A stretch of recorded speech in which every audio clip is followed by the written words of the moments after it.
আসছি। তো কুমিল্লার একটা জায়গা আসছি, তো এখানে আমার এক কৃষক কাকা আছেন, তার থেকে আমি কিছু জানতে চাবো এবং কৃষি বিষয়ে কিছু আমি জানতে চাবো। তো আপনারা আমার সাথে থেকে দেখবেন। আসসালামু আলাইকুম কাকা। ওয়ালাইকুম সালাম। ভালো আছেন? জি ভালো। আপনার নাম কি কাকা? আমার নাম মোহাম্মদ জয়নাল আবদিন। তো আমার কাকা হচ্ছে কৃষক। এই যে এখানে যা ফুলকপি বা অন্যান্য যে সবজি আছে দেখতেই পাচ্ছেন, কাকা এখানে চাষবাস করেন, তার এখানে অনেক জমি আছে। কাকা এগুলা কিভাবে কি আপনারা পরিচর্যা করেন? এগুলা প্রথম চারা দিতে হয়, জি। চারা দিয়ে এনে জমি চাষ করে জমির মধ্যে লাগাইতে হয় এইভাবে কেল করে। আচ্ছা। লাগাইয়া এরপরে সার দেওয়া লাগে, হ্যাঁ এমন ওষুধ সময় সময় ওষুধ দেওয়া লাগে। হ্যাঁ। তো এইভাবে এরপরে সময় আবার বোর দেওয়া লাগে। আচ্ছা। এইভাবে আস্তে আস্তে উন্নত হয়। তো আপনাদের যে সারটা দেন, কি সার দেন মূলত এটা হওয়ার জন্য? কি সার ব্যবহার করেন? TSP, potash, urea. TSP, potash, urea. হ্যাঁ। আপনাদের কাছ থেকে কি যে এখান থেকে সার ক্রয় করেন, জি। বা আপনাদের তো ব্র্যাক থেকে বা কৃষি যে ইয়াগুলো আছে কি ডিলার। হ্যাঁ, তাদের থেকে আপনারা কতটুকু সহায়তা পান?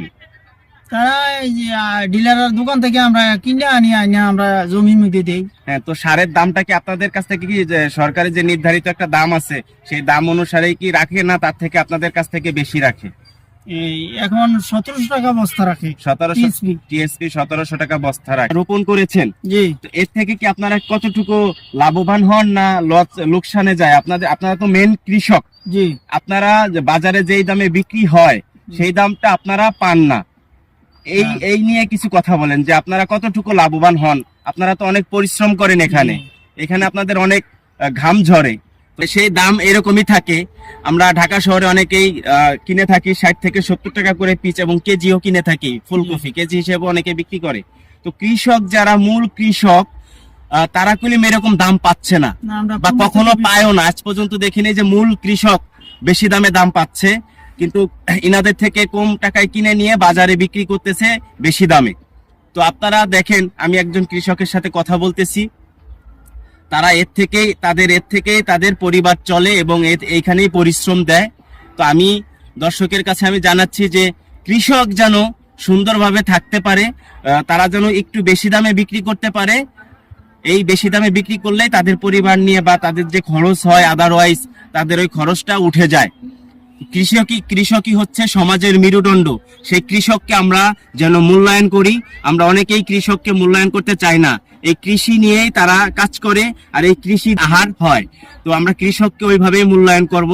আপনারা কৃষককে মূল্যায়ন দেবেন, এবং কৃষকের যে এই যে অনেক কাজ করে, অনেক ক্ষেত খামারি করে, তাদের যাতে একটু ভালো হয়, তারা যেন ভালো থাকতে পারে, সেই দিক আমি সরকারের কাছে জানাচ্ছি। সেই দিক যেন সেই দিকটা খেয়াল করে সরকার, যে কৃষক যেন সুন্দরভাবে স্বাধীনভাবে চলাচলতি করতে পারে। তো তাদের যে পরিশ্রমটা হয় সেই পরিশ্রমের পারিশ্রমিক পায় না। কৃষকের দুঃখ হচ্ছে এখানে যে আমরা যে পরিশ্রম করি সেই পরিশ্রমের পারিশ্রমিকটা আমরা পাই না ঠিক মতো। আমাদের এখানে প্রচুর খরচ হয়ে যায়, সে হয়তো কিছুটা আসে, কিন্তু ও যে সার বা যে অনেক কিছু খরচ করায়, এইগুলা আমরা অনেকেই লাভবান হতে পারি না, কেননা আমাদের থেকে অনেক কম দামে কিনে নিয়ে যায়। তো আমরা গ্রামের মানুষ, আমরা তো আর এত কিছু বুঝি না। আমি কাকার থেকে যতটুকু শুনেছি, আপনারাও দেখছেন যে গ্রামের মানুষ সরল সোজা হয়, তারা এত প্যাঁচগুজ বোঝে না। তো ব্যবসায়ীরা আছেন, এনাদের থেকে কম দামে কিনে নিয়ে বেশি দামে বিক্রি করেন।